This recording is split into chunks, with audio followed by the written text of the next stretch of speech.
हरियाणा में मध्य अवधि चुनाव की आहट सुनाई दे रही है। दरअसल जिस प्रकार से बयान सीएम खट्टर ने दिया है, पूर्व मंत्री रामविलास शर्मा ने दिया है, अभय सिंह चौटाला ने दिया है और इनेलो के सुप्रीमो ओम प्रकाश चौटाला तो लगातार देते रहे हैं।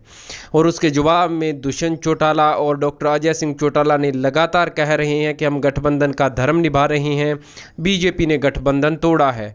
अब इन तमाम विचारों को सुनने के बाद यही लगता है कि हरियाणा में चुनाव की आहट अब तेज हो रही है। और चुनावों से ठीक पहले आपको बता दें, हरियाणा में लोकसभा के चुनाव होने हैं। 6 महीने के बाद विधानसभा के चुनाव होंगे और भाजपा नगरपालिका और नगर परिषद के चुनाव अलग से और सिंबल पर लड़कर यह जान लेना चाहती है कि जेजेपी के अलावा बीजेपी जो है खुद के दम पर सरकार बना सकती है या नहीं।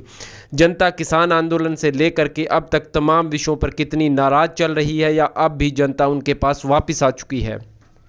तमाम ऐसे सवाल नगरपालिका और नगर निगम के चुनाव के बाद नतीजे आने के बाद भाजपा को मिल जाएंगे। और उसके बाद जो लगातार कयास लग रहे हैं कि लोकसभा चुनाव के साथ साथ हरियाणा में विधानसभा के चुनाव भी करवा दिए जाएंगे। इस वक्त हरियाणा में Congress, Indian National Lokdal party, JJP या अन्य कोई भी दल बिल्कुल विपक्ष बुरी तरह से पिछड़ा हुआ है। इस बात को भाजपा हाईकमान भी अच्छी तरह से जानते हैं और फ़ायदा उठाने का बिल्कुल ठीक वक्त है जब मनोहर पार्ट 3 हरियाणा में चल सकता है।